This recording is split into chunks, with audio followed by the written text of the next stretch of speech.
What's up, everyone? It's Ben from the Vinyl Jukebox, and it's been a few weeks, I know, but I'm back and I'm recharged and I'm ready to show you guys some of my recent finds from the last few weeks.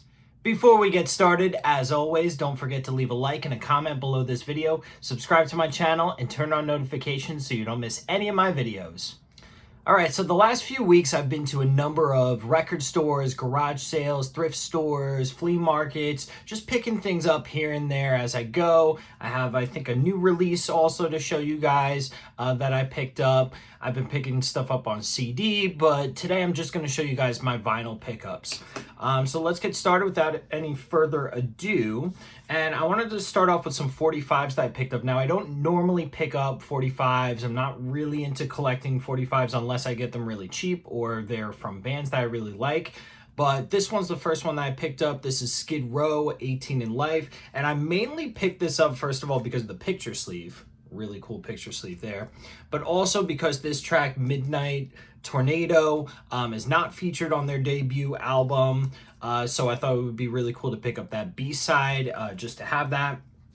Next up, and one of my local Goodwill thrift stores had a bunch of 45s in a big box, and I was going through them, mainly soul releases or R&B releases, a lot of stuff that I wasn't too into, but I did pick out a few that I was kind of into, and I haven't gotten a chance to listen to them yet, but I'm excited about them. First of all, Marvin Gaye's What's Going On, and the B-side is God Is Love. Pretty cool. Excited to pick that up. Next up, we have Twistin' the Night Away. I've never heard this track before. This is performed by Rod Stewart, but this track, if I'm not mistaken, was originally, this is originally a Sam Cooke track. So pretty cool, from this movie that I've never heard of called Inner Space. It's a Steven Spielberg presents Joe Dante film, so I guess Steven Spielberg had something to do with this. Never heard of this movie before, but gonna check this out and we'll see how it is. As you guys know, I'm on a bit of a Rod Stewart kick, on and off over the past year or so.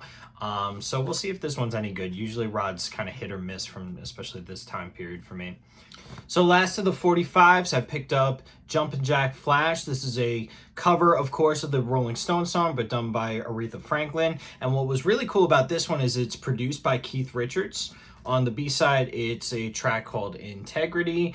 I don't have any Aretha Franklin in my collection, so this was kind of cool to pick up, especially because it has that Rolling Stones connection. You guys know how much of a big Rolling Stones fan I am.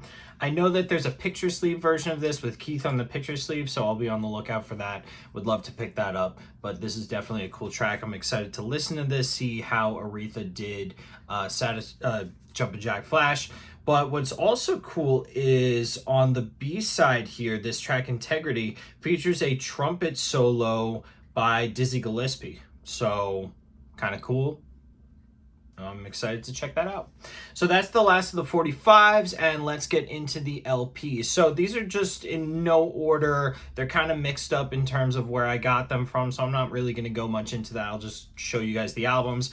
First off, and I had this on CD, but I wanted to pick up a nice, reasonably priced vinyl copy of this. This is Deep Purple's Machine Head, the classic album.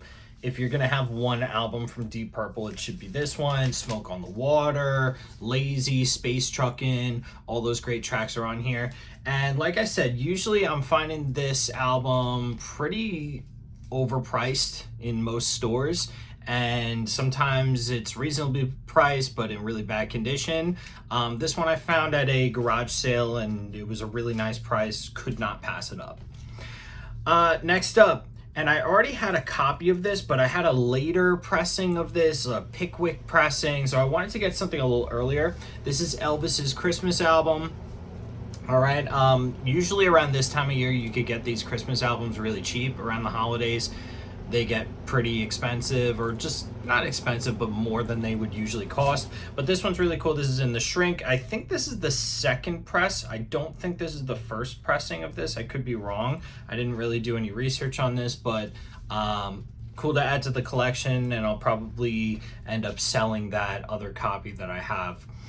Next up, and I know I got this one from an auction, this is Huey Lewis in the News, Sports. I mainly got this because of the album cover, and I also think Huey Lewis's music is really upbeat, really good vibes, good feelings, but didn't have any Huey Lewis in the collection. This is like that classic album cover, and it's in the shrink too, so couldn't pass that up.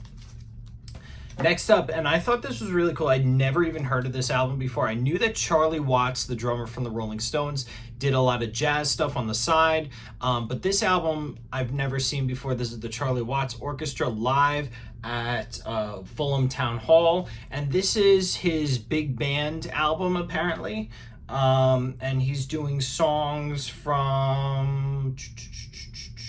I guess these are classics. I don't know. I didn't really go too deep into what's on this album. I actually haven't gotten the chance to listen to this yet. But this is from the 80s. I'd never seen it before and should be pretty interesting. I do have one other Charlie Watts jazz album from the 90s. Features Bernard Fowler singing on it. And that one I'm not too into. It's a little too cheesy for me in terms of the jazz that's on it. But I figured this one, because it's big band, might be a little cooler, maybe that Benny Goodman sort of vibe to it. We'll see. Give it a listen and see how it goes. Next up, and this one, I don't remember if I have this on CD or not, but this one is probably my favorite Hot Tuna album. This is Burgers, all right, a classic, and this one is also a gold stamp promo copy, so could not pass this one up. I see this one quite often, but I've never seen a promo copy of it. There's the gatefold. I've never seen a promo of it, so I had to pick this up when I saw it. Next up, and I've seen this a number of times. This was a pretty good price, except when I bought it on auction, I did not know that it was a bit water damaged. This is Rod Stewart, Absolutely Live. It sounds really good on this one. This is like that later 70s, the kind of time period where I start fading out of my enjoyment of his music, but you know, it's a good live album nonetheless. I was listening to it, really good playing on it, a good selection of songs, and a lot of energy from Rod. This is definitely when he could still sing really well, so cool stuff. All right, next one up, and this is a new release, and I did not do an album review of this one, but I kind of wish I did because I really enjoyed this album. This is Lennykravitz, Blue Electric Light. This is his newest studio album, came out a few weeks ago, and this one's really cool because the cover, you can see, has a little shininess to those silver areas, and just a really well put together packaged album, and really great album from front to back. Has a booklet inside. I'm not going to go into all the different parts of it, but really great album from Lenny. I liked his last album, not as much as this one though. I thought that this album is his best album in maybe 3 or 4 albums. I really enjoyed it. Could use a little more rock, could use a little more guitar, but definitely funky, what you'd expect from Lenny Kravitz. And he sounds amazing on it. Like, he sounds just as good vocally as he ever has. This guy does not age. I know that I think he's 60 years old. You wouldn't even know it. He looks like he's in his 30s. It's amazing with this guy. All right, next up, and this one I was really excited to get. This is Funkadelic, One Nation Under a Groove. Now, I found this in a local shop for a really good price, and I took it home only to realize, and I'll take this out real quick, only to realize that there was actually a 45 that was supposed to come with this album and was not included with, you know, the album that I bought. So I went on eBay and I actually was able to find the 45 of Maggot Brain, and it's got a few other songs on here. Maggot Brain, Chant, Think It Ain't Illegal Yet, and Lunch Metaphobia, Think It Ain't Illegal Yet, PE Squad, Doo-Doo, Chasers, classic George Clinton stuff.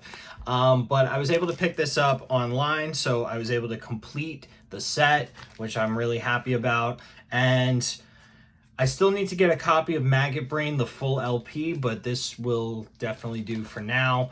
And it's just a great album, One Nation Under a Groove. I have one other Funkadelic album right now that's not as good. I think it's Tales of Kid Funkadelic or something like that. Don't like that one as much. This one is definitely a great album front to back. All right, next up, these are some flea market finds. This is Neil Young, Hawks and Doves, still in the shrink. Good price, couldn't pass that up. Robert Plant, Now and Zen. I don't typically like Robert Plant's solo stuff from the 80s, but this one features Jimmy Page on the first two tracks, Heaven Knows and Dance on My Own. So I got this mainly to just, hear Jimmy Page. There's some okay tracks on this album, but it's very 80s, very dated sound. Probably not something I'm going to return to all that often. A couple more flea market finds here. Rod Stewart, Out of Order. Now, this is the period of Rod Stewart that I don't typically get into. This is his 80s period, but I love the album cover. I figured I'd give it a shot, but when you have songs like Forever Young on here, I pretty much know where this album's gonna go. Next up, and this is the first Cheap Trick LP that I've ever bought. This is Cheap Trick, Standing on the Edge. Don't really know anything about this album. Excited to give it a spin though. Found it for a really good price at the flea market. And lastly, this one was a really cool Goodwill find, and I've been having a lot of good luck at Goodwill lately. And I've been looking for a copy of this, reasonably priced, in good condition. Now the cover's a little worn, but nothing too crazy. But this is Grand Funk, Closer to Home. You guys know I've been in that Grand Funk phase lately. Gatefold is still nicely intact, and the record itself is not too scratched up. It's actually in really good condition. For $2 at Goodwill, definitely worth a shot. So excited to give that one a spin. All right, everybody, so those were my recent finds from the past few weeks, and let me know in the comments below, what have you picked up over the past few weeks? Let me know. If you haven't done so already, please, please, please remember to leave a like and a comment below this video, subscribe to my channel, turn on notifications, all that good stuff. Guys, it's good to be back, and expect more videos from me soon.